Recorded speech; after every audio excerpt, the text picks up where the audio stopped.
코스피가 하루 만에 4.1% 급등했어. 상승의 중심에는 삼성전자와 SK하이닉스가 있었지. 불과 며칠 전 폭락했던 종목들이 다시 뛰어오른 거야. 외국인은 급락 뒤 한국 주식을 7조 원 넘게 사들였어. 매수세는 삼성전자와 SK하이닉스에 집중됐지. 기업의 공장과 계약이 며칠 만에 바뀐 건 아니야. 외국인이 바라보는 시장의 조건이 달라진 거야. 외국인이 반도체를 다시 산 이유를 알려줄게. 단순히 가격이 싸졌기 때문인지 AI 수요를 다시 믿기 시작한 건지도 짚어볼게. 급락을 키운 건 기업 실적만이 아니었어. 빚을 이용한 투자와 강제 매도가 하락을 증폭시켰지. 주가가 내려가 담보가 부족해지면 증권사는 투자자의 판단과 관계없이 주식을 팔아.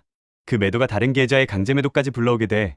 팔아서 떨어지고 떨어져서 다시 팔리는 구조였던 거야. 급락 이후 레버리지 거래 비중은 크게 줄었어. 시장에 쏟아질 강제 매도 물량이 약해진 셈이지. 매도 압력이 줄자 외국인 매수의 힘은 더 커졌어. 외국인은 낮아진 가격에서 반도체 실적을 다시 계산했지. 외국인이 다시 매수할 수 있었던 근거는 실제 수요야. 주가는 크게 떨어졌지만 한국의 반도체 수출은 강한 흐름을 유지했어. 제품 주문까지 함께 무너진 상황은 아니었던 거지.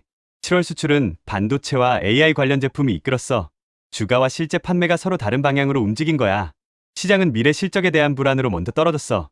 하지만 수출에서는 현재 수요가 유지되고 있었지. 가격은 낮아졌는데 주문이 남아있다면 외국인에게 다시 살 이유가 생겨. 미국 기술기업의 실적도 분위기를 바꿨어. 주요 기술기업들이 강한 실적을 발표하자 아시아 반도체주에 대한 투자 심리도 회복됐어. AI 투자에 대한 의문이 사라진 건 아니야.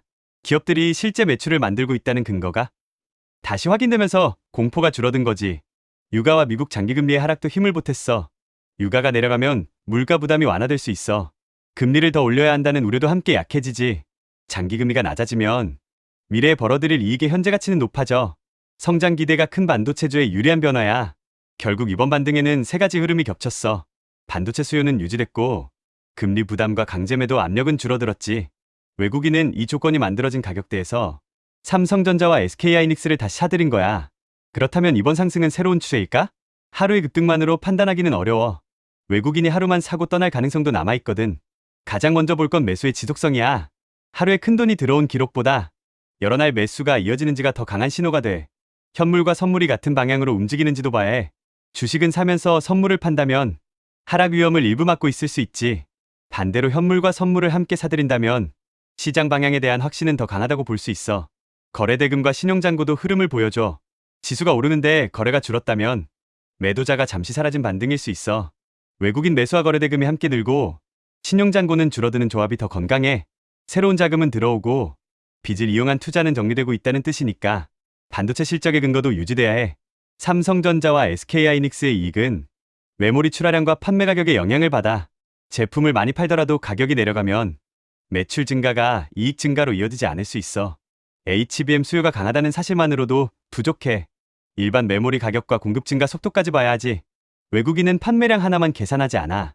가격과 고객 주문, 경쟁사의 생산 능력까지 함께 살펴봐. 빅테크의 데이터 센터 투자도 중요한 조건이야. 마이크로소프트와 아마존 같은 기업이 AI 투자를 계속 늘린다면 가속기와 HBM 주문도 유지될 가능성이 커져.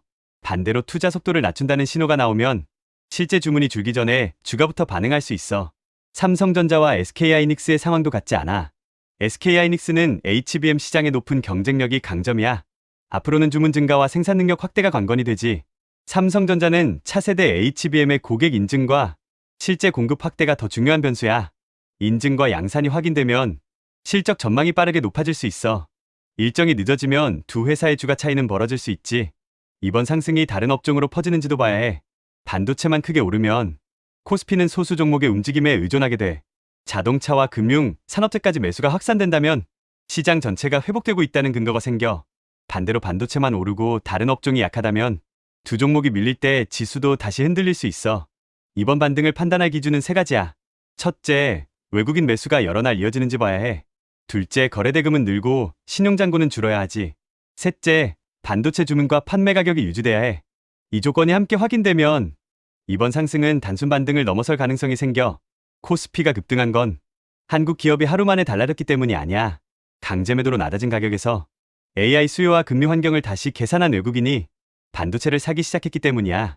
반대로 외국인 매수가 끊기고 빚을 이용한 투자가 다시 늘어난다면 같은 변동성이 반복될 수 있어. 결국 방향을 가르는 건 하루 상승률이 아니야. 외국인 자금과 반도체 수요가 얼마나 오래 이어지는지가 핵심이야. 오늘의 돈의 시그널은 여기까지야. 다음 신호에서 다시 만나.